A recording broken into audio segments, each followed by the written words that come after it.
Hey, what's up, guys? I am Joe from Workbench. Long time no see. As you can tell, things are a little bit different. Seb and I had a discussion about what we're going to change with Workbench, and I think you guys might be interested. None of that fancy junk. Oh! I can't use this angle. It's so funny, though. No, I was just saying, I tried to start this off, this metaphor of what's happened with Workbench, basically. You know, when you have a friend and you talk to them like all the time, but for whatever reason, you just stop talking, and then there's that momentum of not talking. You know, you don't call each other, you don't talk, whatever. And then like it gets longer and longer and longer until like you're just not talking anymore. And it's just, you can't overcome that momentum of just like picking up the phone and talking to them or whatever. It's just like when you have a new notebook and you just need to like make a mark on the page just so that you've destroyed the preciousness of it, and now you can work. Oh my God, it's horrible. But if you just do something, your brain gets into the mode of actually like, oh, I'm doing something now, versus all of that like drag of not working on something. This video is more about like what we're gonna do and what's whatever. This is not about the finished product. You know, this kind of stuff is more about behind the scenes of how we work. Yeah. You know, like a more story driven or like slice of life, day in the life of whatever. Semi-vloggy, but not vloggy. We're not gonna come up like, hey guys, what is this?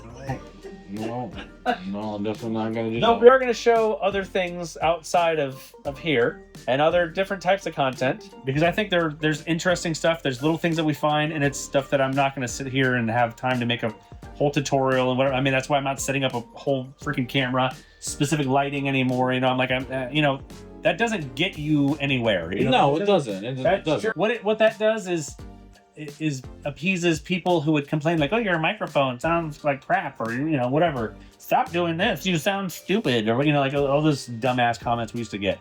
I don't care, you know, like that's not what this is. This is meant to be interesting for the people that are in our industry and people more broadly about, hey, what do these types of people do when they're, you know, building an animation or building a 3D model or doing whatever, you know. Informative, interesting, entertaining. My goal no longer is to make the fastest tutorial thing, because you know what? YouTube Shorts exist and people do tons of great stuff. Small things like that. I mean, there's a lot of great Blender ones. There's all sorts of, you know, all of that stuff. That's covered. You know, like that aspect of everything is covered. What is not covered is like who I am and who you are. Yeah. And that is what we have that's unique. It's true. However uninteresting I feel like it is. It's not uninteresting. I mean it to myself. As I'm sitting here, Again, I mean it to myself. You know that, right? You think you're like this super boring person, but like you do things, you do all sorts of stuff, and you have all sorts of interesting things. We joke around, we have fun. I say that because I'm my own worst. I'm going to be my own worst critic, because I just am. Yeah, but I mean, it's like hating how you sound on. Oh, I hate that. Yeah, it's awful. Ultimately, that what you're hearing is really what people hear, and they don't hate you. You know, they don't sit there and like, God, that guy sounds weird. They're just like, yeah, it's what he looks like. It's what he sounds like. I'm sorry. There's so many people doing tutorials to this thing, that thing, or whatever. I'm also like super tired of just After Effects stuff. I don't know. I feel like I've done absolutely everything. I don't know. I mean, without going in deeper. I mean, okay, there's stuff that I have done that's only in Patreon or whatever. That's not in, you know, that we never did a tutorial about. Yeah. Some of that, I don't know, man. I kind of feel like there's part of that magic of the world that's left still is like, hey, figure some of this stuff out. You know, like, yeah, like use your brain again. You're not recreating what I'm doing. Like, that's not, you know, the idea of showing people something is like so they could take that idea and build on it. And so if you give them the idea of it, it lets them build on it versus like telling them how to do it specifically. To me, that's the fun part about this job anyway, is the solving the problem. I don't know, doing the thing can be boring and tedious sometimes, but I like solving the problem. It's different too if it's something like you couldn't figure out easily or whatever. Like you're telling somebody like, hey, this is what you need to do to, you know, hey, that problem you're having in your animation or whatever, this will fix it. This is the checkbox you need to tick or whatever, like that fixes that. That kind of stuff, sure, you know, like whatever. If we're going to evolve Workbench into different things, I would rather evolve past that. You know, still being helpful, like, hey, this is how you do this, or this is how you do that, or whatever, but like also being more interesting. Yeah.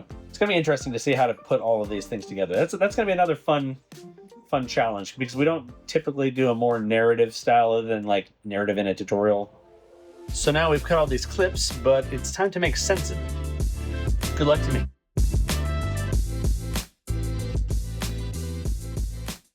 So that was our discussion. What we didn't really cover in there so much was that over the last couple of years, we kind of had some burnout. Obviously, it just over time it just became such a grind. I mean, YouTube obviously is already kind of a grind, but when it became less interesting to me as well at the same time, and I think the same is true for Sev, it makes it exponentially harder to do it when it's not something that you really love. We started Workbench to give back to the community, and at the time, there was a gap in the knowledge from beginning to advanced users. There was nothing really advanced and nothing fast for people that were professionals that needed to just get something done. And now there's a lot of that. And so we feel like Workbench always should evolve to fulfill a need. And the need that we see now is more about the process instead of being more about the how. We'd like to serve the why. Why did somebody choose to do this versus that when you could have done anything else? So that kind of stuff is what interests us now. We're still gonna have tips and tricks and all sorts of interesting stuff that we find through the process, but the process is gonna be the major focus of the future videos. Anyway, we hope you guys will stick with us and be entertained by what we have coming forward.